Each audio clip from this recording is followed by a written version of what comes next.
Hallo, ik ben Jeff Arnouds, productmanager bij FarmDesk en in deze video neem ik jullie graag mee in de teelt- en voerplanner. De teelt- en voerplanner is een module die je toelaat om een voerplan op te stellen om jaar rond uw koeien te gaan voeren. In de basis vertrekken we altijd van het eigen land. Hoeveel landbouwgrond heeft u ter beschikking en welke teelten gaan we hierop inzetten?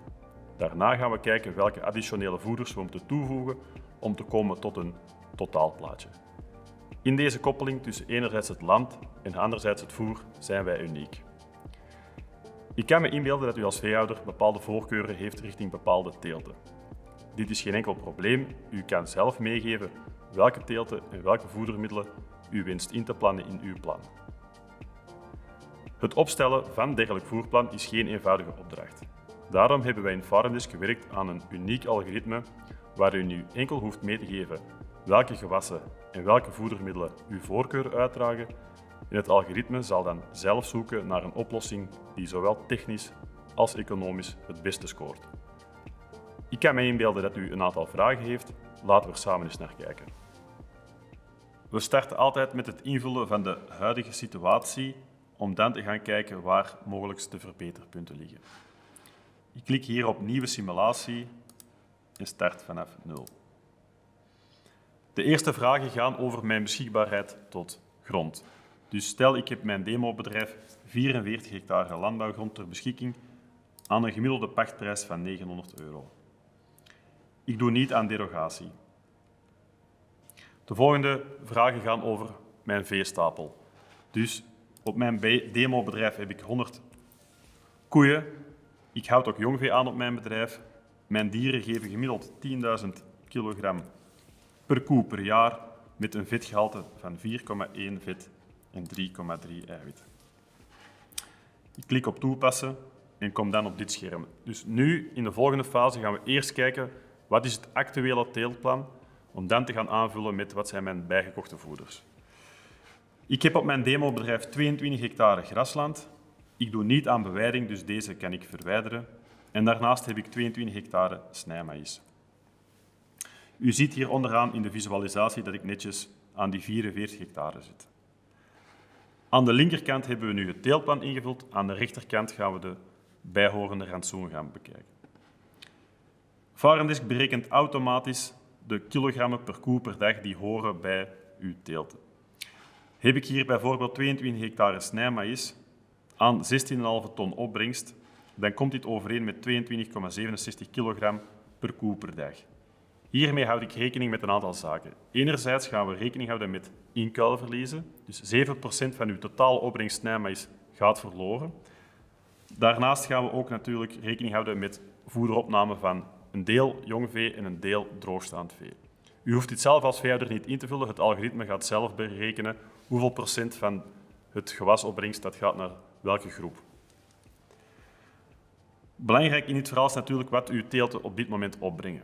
Standaard rekent FarmDesk met cijfers gebaseerd op onderzoek vanuit onder andere Wageningen Universiteit. Zo staat snijmaïs standaard op 16,5 ton droge stof.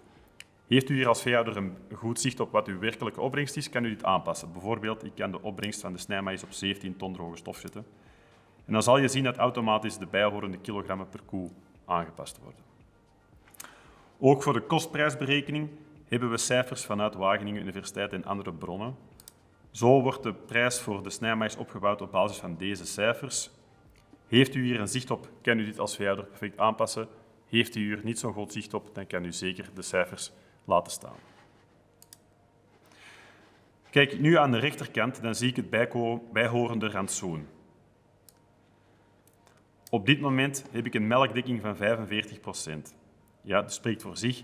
Die 14,7 kilogram droge stof die ik nu haal uit enerzijds de graskuilen en anderzijds de snijmaïs, is niet voldoende om mijn koeien 10.000 kilogram melk per jaar te laten geven. Dus ik moet als veehouder zelf verder aanvullen wat dit de additionele voeders zijn die ik voer. Op mijn demobedrijf krijgen mijn koeien 3 kilogram brok en daarnaast 3 kilogram eiwitbrok bijgevoegd. Ik kan hier perfect nog verder voeders aan gaan toevoegen. Bijvoorbeeld op mijn demobedrijf krijgen mijn koeien daarnaast ook nog bietenperspulp en dit aan 9 kilogram, gemiddeld per koe per dag per jaar. Zo zie je dat ik netjes een melkdekking heb in de buurt van die 100% en kan ik naar de volgende stap. Via een minimum aan inputs krijg ik nu een eerste score van mijn bedrijf. Vanuit FarmDesk focussen wij op 3 belangrijke kengetallen. Enerzijds de melkproductie. Deze heb ik zelf in de initiële fase ingevuld op 10.000 kilogram per koe per jaar. Daarnaast berekenen we de voerkost per 100 kilogram meetmelk en als sluitstuk de voerwinst. Op dit bedrijf is de voerwinst €227.849. Die cijfers op zich vertellen mij niet zoveel. Ze worden pas interessant als ik ze ga vergelijken. Zo zie ik in deze score reeds dat de FarmDesk topgroep, dus de 25% van de beste bedrijven in FarmDesk, hebben gemiddeld een productie van 11.000 kilogram, hebben gemiddeld een lagere voerkost en op deze manier gemiddeld een voerwinst die tot €50.000 hoger ligt. Hieruit kan ik concluderen dat er op mijn bedrijf mogelijkheden zijn om beter te gaan presteren. De vraag is natuurlijk op welke manier moet ik nu mijn teelt- en voerplan gaan aanpassen om tot een beter resultaat te komen. Door nu op optimaliseer te klikken, gaan we automatisch de seed-to-feed oplossing berekenen. Hiervoor moet ik 2 kleine vragen beantwoorden. Ten eerste, hoeveel hectares vanggewas wens ik maximaal te oogsten? Ik zet deze op 20 hectare. Tweede vraag, heeft u een melkrobot of een krachtvoerbox? Op mijn demobedrijf worden mijn koeien gemolken met een melkrobot, dus ik vul ja in. Hierdoor zal het algoritme automatisch 2 kilogram standaard brok gaan inrekenen, als het ware als een lokbrok om de koeien in de robot te krijgen. Klik ik nu op optimaliseer, dan zal de seed-to-feed oplossing berekend worden. In de seed-to-feed oplossing zullen we een aantal teelten standaard gaan suggereren. Dit zijn enerzijds de bieten, anderzijds MKS en snelle lentroggen. U ziet hier direct het resultaat. Dus het huidige voerplan had ik die voerwinst van €227.000. In de seed-to-feed oplossing, een theoretische benadering, kom ik op een plan uit waarbij ik tot €32.000 meer voerwinst per jaar kan gaan halen. Waar zit dat verschil? Als ik deze aanklik, kan ik zien dat de melkproductie hetzelfde is gebleven, maar dat mijn voerkost significant gedaald is tot €12,77. En op deze manier zal ook mijn voerwinst sterk stijgen. Kijk ik hier verder naar de details, dan zie ik dat in mijn seed-to-feed plan feedbeat ingerekend is aan 2,74 hectare. U ziet hier dat feedbeat een heel hoge opbrengst heeft, waardoor het heel interessant inrekent in de oplossing. Verder zie ik dat mijn maïs afgesplitst is in enerzijds snijmaïs en anderzijds MKS-maïs, waardoor ik een deel krachtvoer van eigen land zal gaan halen. En dat ik die snelle lentroggen als vanggewas ook ga oogsten aan 20 hectare, zoals ik had meegegeven. Verder aan de rantsoenkant wordt er ook eiwitcorrector ingerekend om tot een voerplaatje te komen waarbij alles netjes in balans is. Dit kan ik ook zien in mijn rantsoenscore. Hier zie je dat ik op vlak van al mijn voedertechnische kengetallen netjes score. Meer info over het rantsoen en de voerberekening in een andere video. Goed, ik heb nu mijn huidig voerplan ingegeven en ik heb een eerste aanzet tot een optimalisatie gekregen in die seed-to-feed oplossing. Ook hier, ik kan mij al inbeelden dat u als veehouder bepaalde voorkeuren heeft. Dus ik ben nu perfect in staat om op basis van het seed-to-feed plan verdere optimalisaties te gaan doen. Ik klik hier op nieuwe simulatie en start vanaf het seed-to-feed plan. Hier ziet u een overzicht van enerzijds aan de linkerkant weer de teelten en anderzijds aan de rechterkant die aangekochte voeders. Een groen slotje betekent dat dit door het algoritme vrij aanpasbaar is. Een rood slotje, zoals bijvoorbeeld de snelle lentroggen, wil zeggen dit ligt vast, hier mag het algoritme niet mee gaan spelen. Stel dat je als veehouder zegt, ik zie voederbieten helemaal niet zitten. Dat kan. Ik zet deze teelt op slot en ik zet die op 0 hectare. Dus op dit moment zal de oplossing, de feedbeat, sowieso op die 0 hectare zetten. Daarnaast kan ik aan de aangekochte kant wel toelaten om bijvoorbeeld extra voedermiddelen toe te voegen. Stel, ik wil op mijn bedrijf sowieso wel die perspulp gaan voeren. Dan klik ik hier op de plusknop, zoek ik naar de bietenperspulp en ga ik die toevoegen. Ik laat het open, dus het algoritme mag van mij zelf inrekenen hoeveel kilogrammen bietenperspulp het best zouden passen. Wens je prijzen aan te passen van voedermiddelen, kan ik dat perfect doen. Standaard wordt er altijd een prijs gesuggereerd die marktconform is, maar Ik kan bijvoorbeeld aangeven dat ik die per spulp aan €55 koop. Dan zal die ook op deze manier ingerekend worden. Hetzelfde kan ik trouwens doen aan de teeltkant. De opbrengsten, teelt per teelt of de prijs per hectare van elke teelt kan ik individueel desgewenst gaan aanpassen. Klik ik nu op optimaliseer, dan wordt er een nieuw teelt- en voerplan berekend op basis van mijn persoonlijke inputs. Ik krijg opnieuw de melkproductie, voerkost en voerwinstscore, maar ik ga hem eerst opslaan om die dan in een vergelijk te zetten.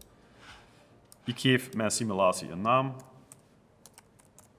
zonder feedbeat met pulp en klik op opslaan. Deze verschijnt nu bij in het lijstje.